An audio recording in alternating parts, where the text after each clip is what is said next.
Stillness Flowing, The Life and Teachings of Ajahn Chah by Ajahn Jayasaro, narrated by Ghosaka.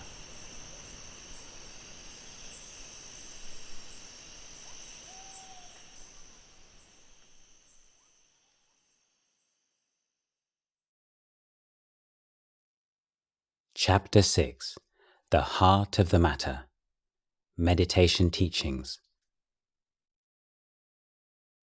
Part 4, Calm and Insight. Samadhi. In his expositions of the practice of samadhi, Luang Por usually preferred to avoid speaking in terms of jhanas. Instead, he would refer to the various mental states known as jhana factors that constitute these jhanas. His reasoning was that the jhana factors such as bliss, sukha, or equanimity were directly experienceable by the meditator, whereas jhanas were simply names for different constellations of these factors. They were, in other words, conventions, and as such they could lead the mind away from rather than towards awareness of the present reality. If the mind is clear, then it's just like sitting here normally and seeing things around you. Closing the eyes becomes no different from opening them. Seeing while the eyes are closed becomes the same as seeing with the eyes open. There's no doubt about anything at all, merely a sense of wonder. How can these things be possible? It's unbelievable, but there they are. There will be sustained appreciation, vichara, arising spontaneously in conjunction with rapture, happiness, a fullness of heart, and lucid calm. Subsequently, the mind will become even more refined, and it will be able to discard the meditation object. Now vitakka, the lifting of the mind onto the object, will be absent, and so will vichara. We say the mind discards vitakka and vichara. Actually, it's not so much that they're discarded. What is really meant is that the mind becomes more concentrated, more compact. When it's calm, then vitakka and vichara are too coarse to stay within it, and so it's said that they are discarded. Without vitakka lifting the mind to the object, and vichara to appreciate its nature, there is simply this experience of repleteness, bliss, and one-pointedness, ekaggata. I don't use the terms first, second, third, and fourth jhana. I speak only of lucid calm, and of vitakka, vichara, rapture, bliss, and unity, and of their progressive abandonment until only equanimity remains. This development is called the power of samadhi, the natural expressions of the mind that has realized lucid calm. So there is a gradual movement in stages that depends on constant and frequent practice. Once, Luang Por was asked about the relationship between the first 4 jhana factors and the 5th, ekaggata, usually translated into Thai as meaning single-focused and into English as one-pointed. He replied that ekaggata was like a bowl and the other 4 factors were like the fruit in the bowl. A cat watching a mouse hole has a kind of samadhi, and so does a safecracker. But theirs is a natural, amoral concentration of instinct and desire, not the samadhi that issues from a disciplined gathering of inner forces and which provides the foundation of wisdom. The Buddha distinguished between right samadhi, SAMADHI, an essential element of the path to liberation, and wrong samadhi, miccha samadhi, which leads away from it. Luang Por explained that the term wrong samadhi included any state of calm that lacked the awareness necessary to create the foundation for insight. Samadhi can be divided into 2 kinds, wrong samadhi and right samadhi. Take good notice of this distinction. In wrong samadhi, the mind is unwavering. It enters a calmness which is completely silent and lacking all awareness. You can be in that state for a couple of hours, or even all day, but during that time, you have no idea where you've got to or what your state of mind is. This is wrong samadhi. It's like a knife that you've sharpened well, and then just put away without using. You gain no benefit from it. It's a deluded calm that lacks alertness. You think that you've reached the end of the practice of meditation, and don't search for anything more. It's a danger, an enemy. At this stage, it's dangerous to you because it prevents wisdom from arising. There can be no wisdom without a sense of moral discrimination. Right samadhi could be known by the clarity of awareness. No matter how deep right samadhi becomes, it is always accompanied by awareness. There is a perfect mindfulness and alertness, a constant knowing. Right samadhi is a kind of samadhi that never leads you astray. This is a point that practitioners should clearly understand. You can never dispense with the knowing. For it to be right samadhi, the knowing must be present from the beginning right until the end. Please keep observing this. On another occasion, he said that inner peace could be divided into two kinds, coarse and subtle. The coarse kind occurred when the meditator identified with the bliss that arose from samadhi practice and assumed the bliss to be the essential element of the peace. The subtle peace was the fruit of wisdom, and it occurred when the experience of the mind itself, as that which knows all transient, pleasant and unpleasant experiences, was understood to be the true peace. The pleasant and the unpleasant are states of being, states we are born into, expressions of attachment. As long as we attach to the pleasant or unpleasant, there can be no liberation from samsara. The bliss of samadhi is not true inner peace. That peace comes through dwelling in the awareness of the true nature of the pleasant and unpleasant without attachment. Thus, it is taught that the mind that lies beyond the pleasant, sukha, and the unpleasant, dukkha, is the true goal of Buddhism.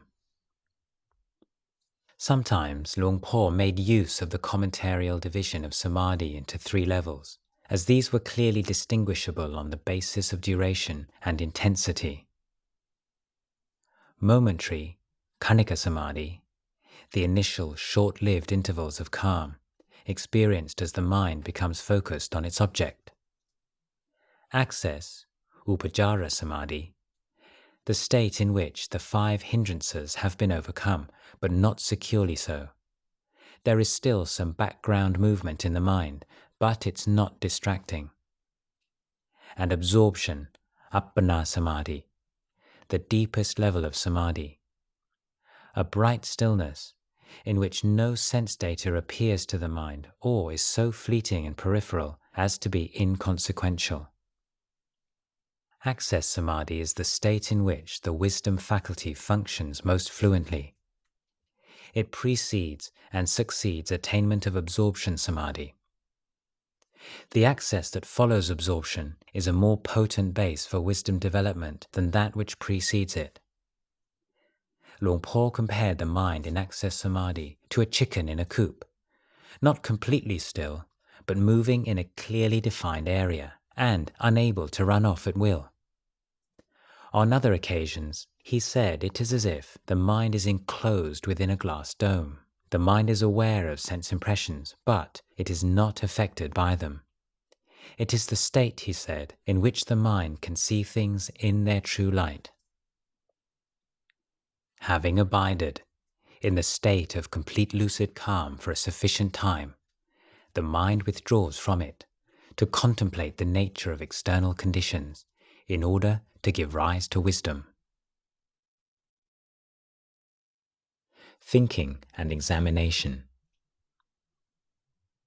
The common Thai word picharana can mean consider, reflect upon, contemplate, examine, or investigate, and is found extensively in the teachings of the Thai forest masters. On some occasions, Luang Por equated picharana with Dhamma vichaya, the investigation of Dhamma that arises in dependence on mindfulness and constitutes the second of the 7 enlightenment factors, the Bojjhanga. All Buddhists are encouraged to reflect on, or picharana, the truths of old age, sickness, death, the inevitability of separation from all that is loved, and the law of karma. By doing so again and again, these truths sink into the mind and become elements of the right view that must underlie effective meditation practice. Picharana is also used in the context of discursive meditation practices to mean the examination of a theme of Dhamma in a coherent and disciplined manner. Whereas the nature and role of picharana in discursive meditations is straightforward, meditators can often doubt the part it plays in developing insight into the 3 characteristics which constitutes the culmination of Buddhist meditation practices. What degree of intentionality was Luang Por advocating when he instructed his disciples to picharana the 3 characteristics? How could meditators be sure that they were not merely thinking about the 3 characteristics, rather than developing insight into them? It's a little bit hard to appreciate this because of its similarity to mental proliferation. And when thoughts arise, you may assume that your mind is no longer calm. In fact, the thoughts and perceptions that occur at this time arise within the calm. Examination that takes place within the calm does not disturb it. Sometimes the body may be taken up for examination. That doesn't mean that you start thinking or speculating. It's a process that occurs naturally in that state of calm. There is awareness within the calm, calm within the awareness. If it was merely mental proliferation, it would not be calm. It would be disturbing. This isn't proliferation. It's something that happens in the mind as a result of the calm and is called examination, picharana. Wisdom arises right here. Luang Por clarified this point in conversation with a visiting group of American Dhamma teachers. He said that ordinary thinking could be distinguished by the fact that although it might remain focused on a topic, it was coarse and lacking in penetration. When the mind became calm, the examination, the picharana, arose naturally as a kind of awareness that while possessing some of the characteristics of thinking, was of a different order. Wise reflection on the 3 characteristics could be distinguished by the fact that it remained uncorrupted by mental proliferation, was always wholesome, and caused defilements to fade from the mind. Mere thinking, on the other hand, becomes absorbed by defilements and contributes to their increase. The examination that Luang Por was advocating was distinguished by the letting go of attachments. Ordinary thinking has already been filtered out. If you don't know the examination for what it is, it will turn into conceptual thought.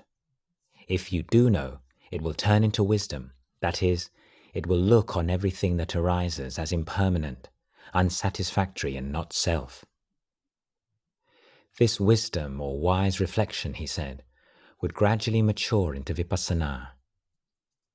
In contrast to much contemporary use of the term, Luang Por tended to use vipassana to refer to the insight that arises from wise reflection, rather than the reflection itself. Vipassana was not, he said, something contrived, not something you did. Vipassana was the discernment of the 3 characteristics that arose naturally in the mind when all the necessary causes and conditions for it had been cultivated. The intensity of this clear seeing could vary from a weak insight to a comprehensive vision of the way things are. The degree of calm necessary before this investigation of the 3 characteristics could take place was not measurable. When Luang Por was asked how much calm is needed, he replied, as much as is necessary. In other words, meditators were to proceed by trial and error and closely observe the results of their efforts until they knew for themselves. If the contemplation degenerated into mental proliferation, then the mind was obviously not strong enough to do the work of wisdom. Meditators had different faculties. Some people found it easy to let go of thinking, but found that the very qualities that made such letting go possible also retarded the cultivation of wisdom. Others of a more reflective bent found that their mind's gift for contemplation prevented them from entering deep states of samadhi, but they were able to penetrate the truth through a close, focused attention on the conditioned nature of phenomena. To illustrate this point, Luang Por adapted two terms from the suttas, Ceto Vimutti, which means liberation of mind, and Panya Vimutti, liberation through wisdom. He applied these terms to two paths of practice, one that emphasized the power of mind, i.e. samadhi, and the other that emphasized wisdom. While wisdom liberation character types were especially sharp and perceptive, the mind liberation character types needed to take their time and go over the same ground many times before they understood. He gave an analogy. It's like two people going to look at a cloth pattern for a few minutes. One of them understands the pattern immediately and can go away and reproduce it from memory. This is liberation through wisdom. The other person, the mind liberation character, has to sit and ponder on the details of the pattern and go back for further checks. With mind liberation, you have to work with the mind a fair amount. You have to develop quite a lot of samadhi. The first person doesn't need to do all that. He looks at the design, understands the principle, and then goes off and draws it himself. He has no doubts. Both paths reach the goal, but they have different features. Liberation through wisdom is always accompanied by mindfulness and alertness. When anything emerges in the mind, then it knows. It knows and then lets go with ease. The mind liberation person can't see things as they emerge in that way. He has to investigate them, which is also a valid path. Know your own character. In the first case, some people may not realize that there is samadhi present. You walk along observing, and samadhi, meaning firm stability of mind, is inherently present. For someone with wisdom, it's not difficult. He just develops enough samadhi to create a foundation. It's like students reaching grade 12 at school. Now they can choose which subject they want to specialize in. Whoever wants to go on to study agriculture does that, and so on. It's the point of separation. Samadhi is the same. It reaches its destination in the same way. The work of wisdom. If the mind was able to enter access samadhi, but consistently refused to go deeper, then the investigation of phenomena could begin.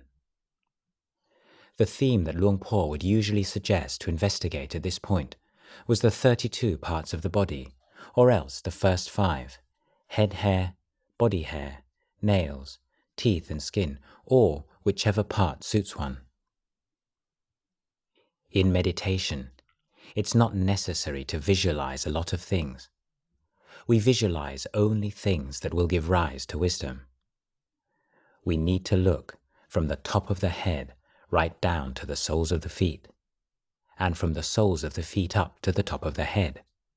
What is this? How real is it? Why do people attach to it so tenaciously? Why are we so concerned about it? What's the reason? What does this body consist of?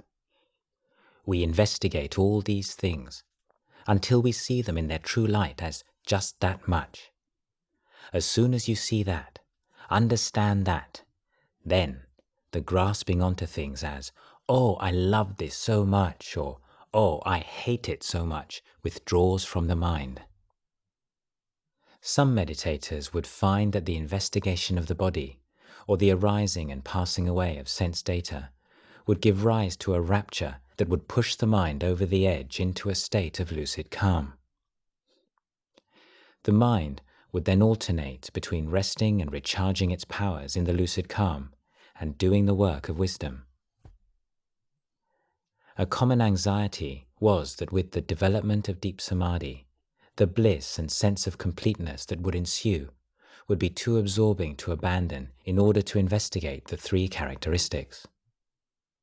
Luang Por's answer was that it was indeed a genuine danger for meditators with wrong view or who developed samadhi in an imbalanced way. However, when the time was ripe, and with the meditator's emphasis placed firmly on mindfulness and alertness, samadhi, if correctly developed, would turn naturally to the work of wisdom. Look after what you've already developed and intensify your mindfulness. If you give more importance to mindfulness than to anything else, then you won't go wrong. It's the correct way to put forth effort. If your mindfulness is still not fully matured, you must try to increase it, so that you have the measure of everything that occurs in your mind. Knowledge will arise whenever mindfulness becomes clear and bright, because wisdom depends on this ability to be aware of everything that passes through your mind. So that's it. If you have mindfulness, it will give birth to wisdom, and you will clearly see and understand. Without mindfulness, you don't know where your mind has gone. Develop as much mindfulness as you can. It's of immense value in upholding your awareness and maintaining it on the path of peace. Mindfulness is the Buddha himself supporting and cautioning us. We become Buddha-like when we have mindfulness, because the mind is awake. It knows, it sees, and it's restrained. Restraint and composure arise through mindfulness. Wherever defilements still lurk unseen, it's because the flaws in your mindfulness allow them to evade you.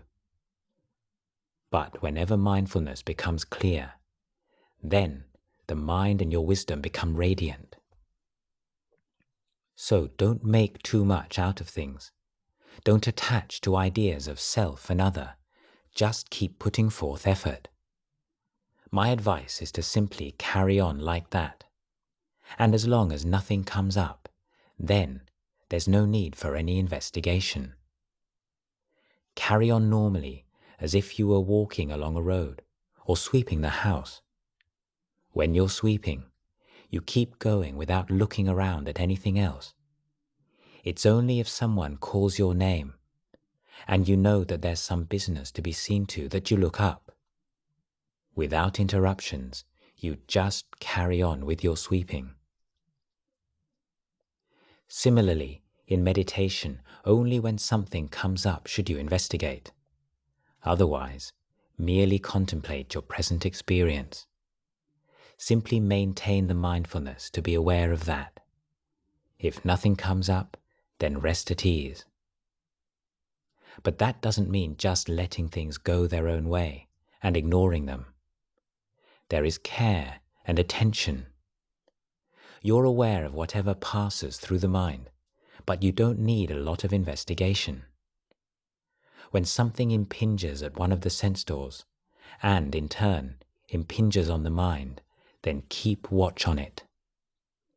If you don't lose sight of it, you'll see it as just that much, and then you can return to where you were.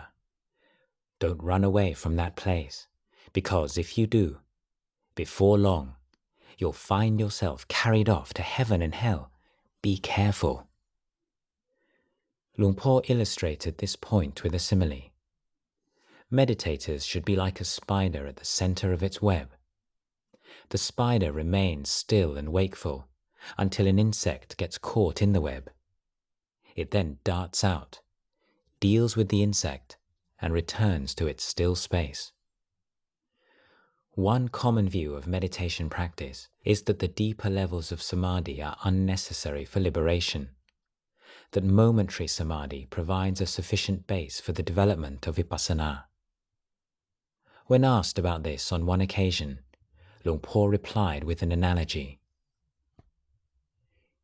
You have to walk all the way to Bangkok, so that you know what Bangkok is like. Don't go just as far as Korat. Even if you're going to go and live in Korat, go on to Bangkok. Then you'll understand exactly how developed Korat is. Go all the way to Bangkok, and you'll have passed through Ubon, Korat, and Bangkok. So with samadhi, if your mind will go all the way, then let it, so that it can know the whole samadhi lineage. Access samadhi is the same as going only as far as Korat. Extending the analogy, he compared the briefness of momentary samadhi to running through a town, and the longer duration of access samadhi to strolling about the town on frequent visits, repeating his frequent definition of that state as examination within the peace. Sometimes the mind stops at one point of the examination and enters into appana. At that moment, it abandons khanika and upajara. It abandons everything and goes deep inside, where it's released from all things. But that appana develops from khanika and upajara samadhi.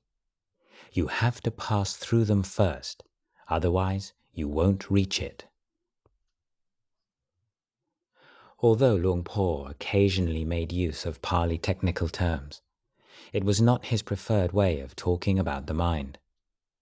On being asked how a meditator should assess what level of samadhi had been reached, he replied that it was better to be simply aware of the state of mind itself without reaching for its Pali title.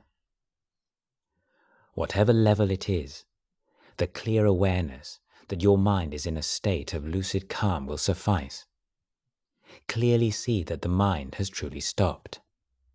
Are you confident that the mind is pure and bright? You have to be your own guarantor of that. With such an awareness, you don't have to worry about whether it's appana or khanika or whatever. Don't bother with all of that, it's a waste of time. It's better to simply look at your mind and the truth of what you see. Samatha and Vipassana. In the Theravada tradition, most of the discourse concerning the two chief aspects of Buddhist meditation practice, the calming of the mind and the cultivation of wisdom, has revolved around the terms samatha and vipassana. Samatha means tranquility, serenity, lucid calm. Vipassana literally means clear seeing and refers to insight into the three characteristics of existence. Although the Buddha himself did not use these terms with any great frequency, they gained much prominence in the centuries following his death. Their meaning expanded to include not only the states themselves, but also the practices directly aimed at cultivating them. Focusing on a mantra, for example, came to be called a samatha practice, whereas investigating the impermanent nature of feelings, a vipassana practice. The two terms have long been the subject of scholarly controversy. Disagreements have tended to center on the relationship between the two.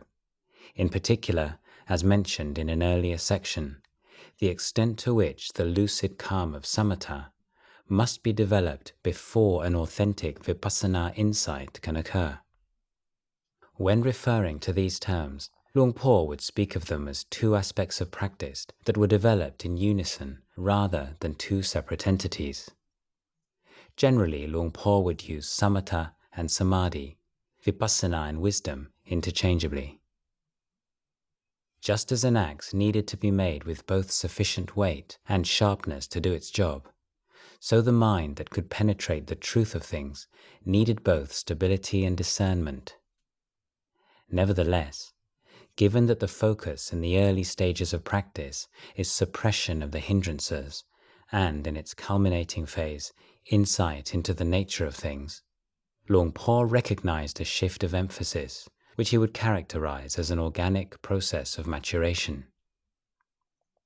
It occurred the way, he said, that an unripe mango became ripe, or a child became an adult.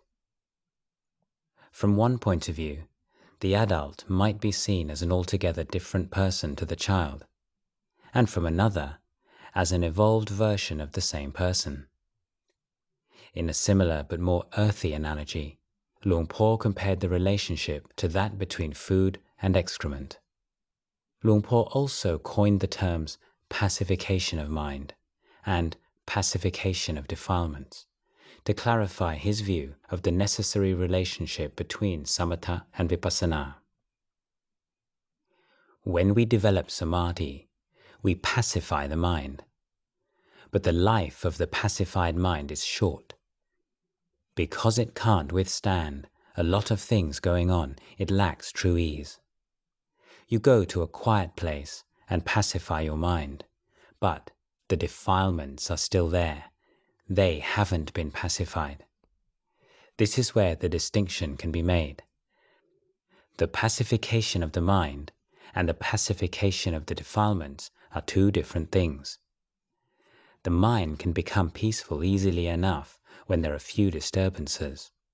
But if it feels some kind of threat, then it can't. There's something still there. You can't let go. You can't put it down.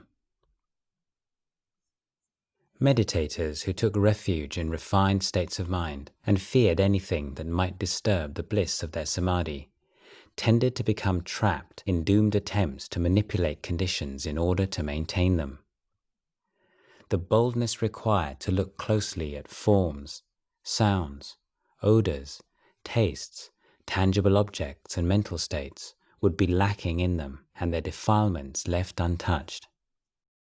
In contrast, meditators, at peace after a training in which the calming and wisdom elements had been developed in tandem, would have no fear of sense contact as such, and could let go of attachment at the moment of contact with great fluency. They created no owner of their experience. Luang Por said, at this stage the practice was fitting to be called VIPASSANÀ, clear seeing of things in their true light.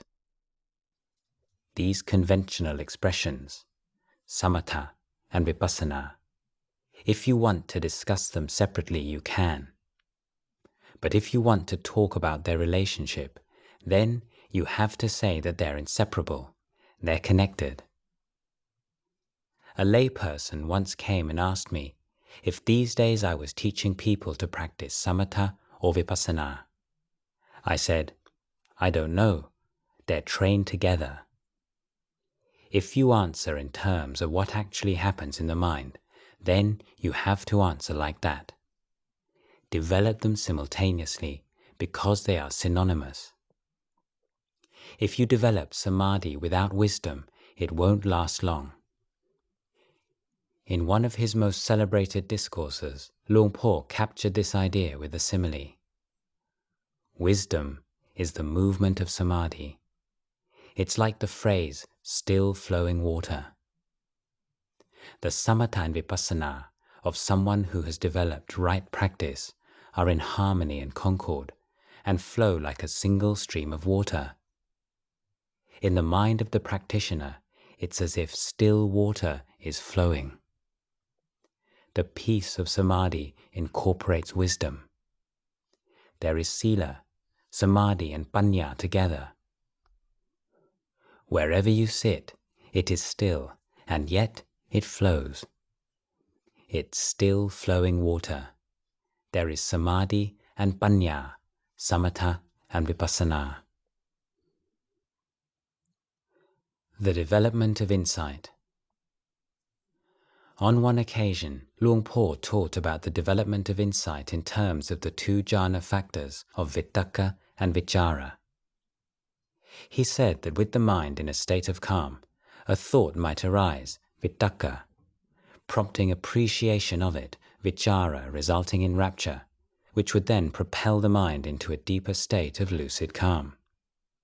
On the passing away of that state, the appreciation could resume. If you maintain awareness, you'll get a report from the scene. It's similar to there being a person in a house with 6 windows. You stand outside watching the windows. From outside, you see someone appearing at one window, and then someone else at another, and you assume that there's 6 people in the house. In fact, it's all just one person moving from window to window. That one person is called 3 characteristics. Everything is unstable. The 3 characteristics of impermanence, unsatisfactoriness, and not-self are the object of vipassana.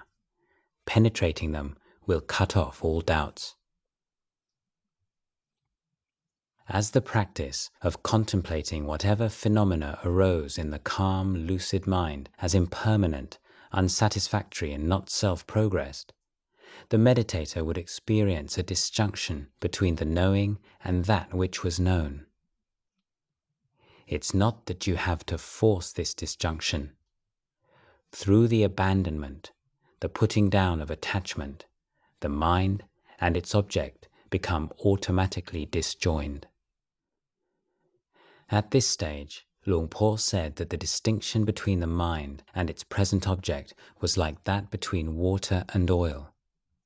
The separation allowed for a constant examination of phenomena.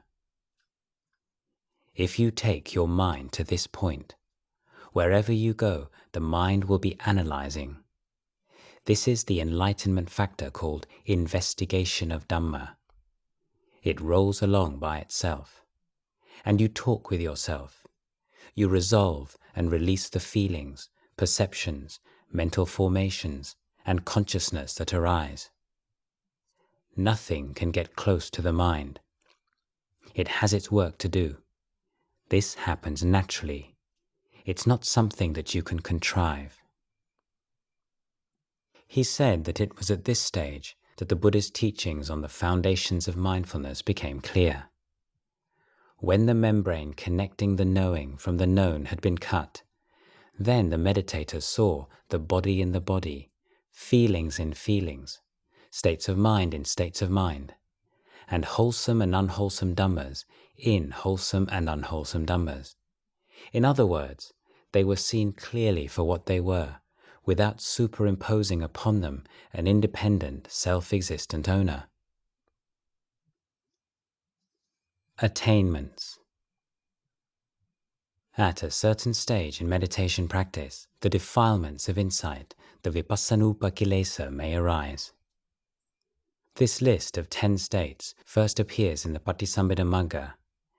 It consists of illumination, knowledge, rapture, tranquility, bliss, resolution, exertion, assurance, equanimity, and decisiveness. Here, unenlightened meditators come to mistakenly believe that intensely positive mental states, such as illumination and bliss, are indications of enlightenment. You attach to the goodness that arises in your practice. You attach to the purity. You attach to the knowledge. This is called vipassanu. This word vipassanu was Luang Por's own coinage. It was intended for rhetorical purposes to form a pair with vipassana. Through the practice of meditation, defilements can be so effectively suppressed that they may seem to have been completely eradicated. As a result, meditators can develop an unshakable self-confidence in their perceptions. If the teacher refuses to accept the validity of their assumed enlightenment, they interpret it as either a sad misjudgment on the teacher's part, or else as jealousy. Strong measures may be needed in such cases, and a short, sharp shock is usually the recommended cure. In the commentaries, there are stories of awakened monks disabusing others of their delusions by mentally projecting hologram-like moving images of elephants in rut or alluring women in front of them. Caught by surprise, the monk who had believed himself to have transcended lust and fear of death is suddenly made painfully aware that the defilements have only been driven underground and are still lying latent in his mind. Luang Por would tell the story of Luang Por Chah, who replied to a nun's declaration that she had become a stream enterer with a curt, a bit better than a dog. In Thailand, comparing a human being to a dog is considered extremely offensive. The shock and anger that arose in the Maechi when spoken to in this unexpected way immediately punctured her conceit. Luang Por once used the same method with a similar result when a Maechi at Wat Ba Pong mistakenly believed that she had attained a stage of enlightenment. He listened silently to her claim, and then, with his face a stern mask, said coldly, "Liar." It was one of the subjects on which Luang Por could be fierce. Don't ever allow yourself to get puffed up. Whatever you become, don't make anything of it. If you become a stream enterer, then leave it at that. If you become an arahant, then leave it at that. Live simply. Keep performing beneficial deeds, and wherever you are, you'll be able to live a normal life. There's no need to go boasting to anybody that you've attained this or become that. Beyond the monkey. One sign that the practice was on the right path was the feeling of sober sadness that arose through constant contemplation of the three characteristics, which evolves into nibbida, or disenchantment. An illumination takes place, and then disenchantment sets in. Disenchantment with this body and mind. Disenchantment with things that arise and pass away and are unstable. You feel it wherever you are. When the mind is disenchanted, its sole interest is in finding the way out of all those things. It sees the suffering inherent in the world, the suffering inherent in life. When the mind has entered this state, then, wherever you sit, there's nothing but impermanence, unsatisfactoriness, and not self. There's nowhere to take hold of any more. If you sit at the foot of a tree, you hear a discourse from the Buddha. If you go to a mountain, you hear a discourse from the Buddha. You see all trees as just one tree. You see all creatures as of one species. You see that nothing deviates from this truth, that all things come into existence, become established, begin to change, and then cease. Luang Por made clear that the disenchantment that he was referring to was not an expression of aversion, for that would have been simply another expression of craving. This disenchantment was the feeling that arose through seeing how mistaken it had been to consider impermanent phenomena as self or belonging to self. It was waking up from the enchantment of body and mind. This is not a monkey feeling disenchanted. It's feeling disenchanted with being a monkey. Luang Por maintained that mai nair, awareness of the present mental object as changeful, fluid, unreliable, of uncertain outcome, was the unerring guide right from the very beginning of meditation practice until its final conclusion. When mental objects were recognized as changeful, he said, it was like breaching the boat of conceit below the waterline. The sense I am listed to one side and sunk. Luang Por taught that complete liberation of the mind was the result of creating a momentum where the tirelessly repeated inner contemplation of the three characteristics, inner mind freed from the hindrances, was complemented by a steady effort to be mindful and alert to the three characteristics in daily life. Eventually, the constant repetition and increased profundity of the contemplation reached a tipping point and bore fruit.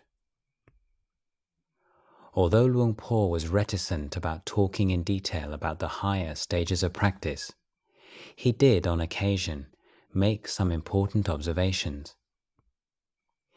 In one of his discourses, he described the case of the meditator who has a glimpse of Nibbana but is unable to fully integrate his understanding and has to return to the work of wisdom until the mind is fully mature. It's like someone who's in the middle of stepping across a stream, with one foot on the near bank and the other on the far side. They know for sure that there are two sides to the stream, but are unable to cross over it completely, and so they step back. The understanding that there exists two sides to the stream is similar to that of the Gotrabu Pukkala or the Gotrabu Citta. It means that you know the way to go beyond the defilements, but are still unable to go there, and so you step back. Once you know for yourself that this state truly exists, this knowledge remains with you constantly as you continue to practice meditation and develop your parami. You are both certain of the goal and the most direct way to reach it. The word Gotrabu, used by Luang Por, means change of lineage. In other words, it refers to the difference between the unenlightened and the enlightened mind. Right view has been established. The meditator knows the right and the wrong way of practice. They steer between the extremes of pleasure and pain, and gradually move down the path of equanimity, but still make mistakes. They know that treading on thorns is painful, but they still can't always avoid doing so. But through constantly laying aside the tendency to attach to all that is pleasant and unpleasant in the world of experience, insight deepens until finally they become a knower of the worlds. When the mind has completely seen through personality view, all doubts and attachments to precepts and practices disappear, and now the mind of the practitioner is in the world but not of it. Luang Por made a comparison with the natural separation of oil and paint in a bottle. You are living in the world and following the conventions of the world, but without attaching to them. When you have to go somewhere, you say you are going. When you're coming, you say you are coming. Whatever you're doing, you use the conventions and language of the world, but it's like the two liquids in the bottle. They're in the same bottle, but don't mix together. You live in the world, but at the same time, you remain separate from it. The mind doesn't create things around sense contact. Once contact has occurred, you automatically let go. The mind discards the experience. This means that if you're attracted to something, you experience the attraction in the mind, but don't attach or hold on fast to it. If you have a reaction of aversion, there is simply the experience of aversion arising in the mind and nothing more. There isn't any sense of self arising that attaches and gives meaning and importance to the aversion. In other words, the mind knows how to let go. It knows how to set things aside. Why is it able to let go and put things down? Because the presence of insight means you can clearly see the harmful results that come from attaching to all those mental states. When you see forms, the mind remains undisturbed. When you hear sounds, it remains undisturbed. The mind neither takes a position for or against any sense objects experienced. This is the same for all sense contact, whether it be through the eyes, ears, nose, tongue, body, or mind. Whatever thoughts arise in the mind can't disturb you. You are able to let go. You may perceive something as desirable, but you don't attach to that perception or give it any special importance. It simply becomes a condition of mind to be observed without attachment. This is what the Buddha described as experiencing sense objects as just that much. The sense bases are still functioning and experiencing sense objects, but without the process of attachment stimulating movements to and fro in the mind. Having gained such clear and penetrating insight means it is sustained at all times, whether you are sitting meditation with your eyes closed, or even if you're doing something with your eyes open. Whatever situation you find yourself in, be it in formal meditation or not, the clarity of insight remains. When you have unwavering mindfulness of the mind within the mind, you don't forget yourself, whether standing, walking, sitting or lying down. The awareness within makes it impossible to lose mindfulness. It's a state of awareness that prevents you forgetting yourself. Mindfulness has become so strong that it's self-sustaining, to the point where it becomes the natural state of the mind. These are the results of training and cultivating the mind, and it's here where you go beyond doubt. Luang Por said that realizing that the constant arising and passing away of all phenomena in accordance with causes and conditions is a fixed, invariable truth, is to find the only kind of permanence that exists. Realizing this truth of an unchanging changefulness is, he said, the end of the path that needs to be followed. In terms of the Four Noble Truths, the framework for all of Luang Por's practice and teaching, by bringing the 8 factors of the Noble Path to maturity, suffering is comprehended. And with the factors sustaining suffering abandoned, suffering ceases. Luang Por said, "It's as if an arrow has been pulled out of your heart."